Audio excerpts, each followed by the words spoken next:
몸도 마음도 힘이 브레이큰 홍삼님과 함께 말씀 읽기.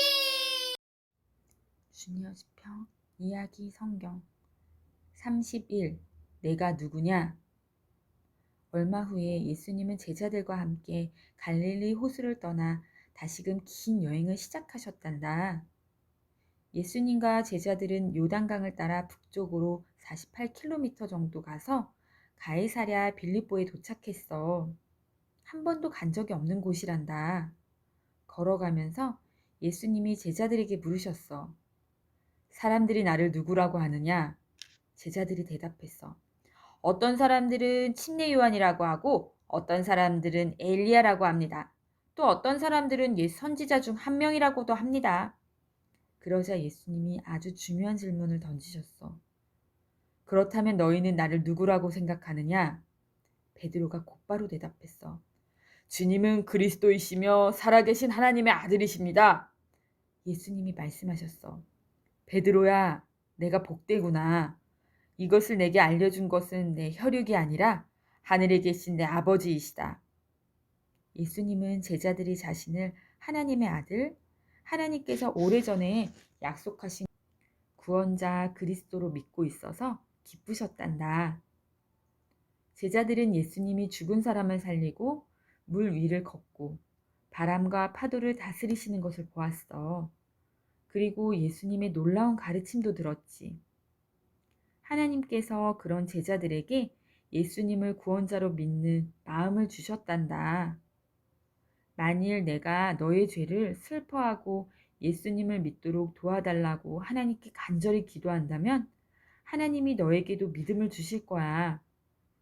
예수님은 이제 머지않아 자기가 예루살렘에 가야 한다는 것을 제자들에게 설명해 주셨어.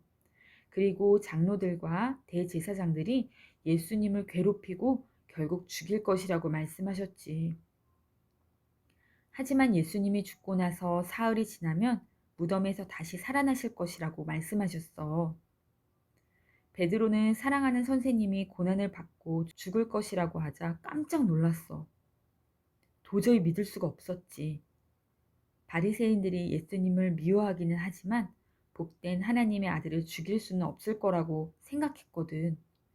그래서 베드로가 말했어. 절대 그럴 수 없습니다, 주님. 그런 일은 결코 일어나지 않을 것입니다. 그러자 예수님이 베드로를 돌아보며 말씀하셨어. 베드로야, 내가 이 일을 하기 위해 이 세상에 왔는데 너는 그것을 하지 말고 도망가라고 하는구나. 그것은 사탄을 따르는 일이란다. 사탄은 내가 이 땅에서 이 일을 하지 않기를 원한다. 그렇다면 예수님이 하셔야 하는 일이 무엇일까? 왜 예수님이 이 땅에 내려와 어린 아기로 태어나셔야 했을까? 예수님은 우리가 죄를 지어서 받게 된 벌을 대신 받기 위해 이 땅에 오셨단다.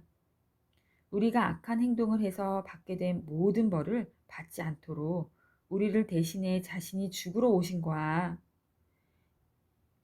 예수님은 자기가 고난받고 죽어야 할 시간이 다가오고 있다는 것을 아셨어. 그래서 제자들에게 미리 그 일에 대해 설명해 주려고 하셨지. 그런 일이 닥치더라도 제자들이 받아들일 수 있도록 말이야. 예수님은 자신이 죽기 위해 이 세상에 오셨다는 것을 베드로가 깨닫기를 바라셨어. 예수님은 제자들과 우리 모두에게 이렇게 가르치신단다. 누구든지 자기를 버리고 나를 위해 살면 영생을 얻을 것이다. 그러니 예수님의 친구라면 자기가 좋아하고 원하는 것만을 생각할 것이 아니라 예수님을 기쁘시게 하기 위해 노력해야 한단다.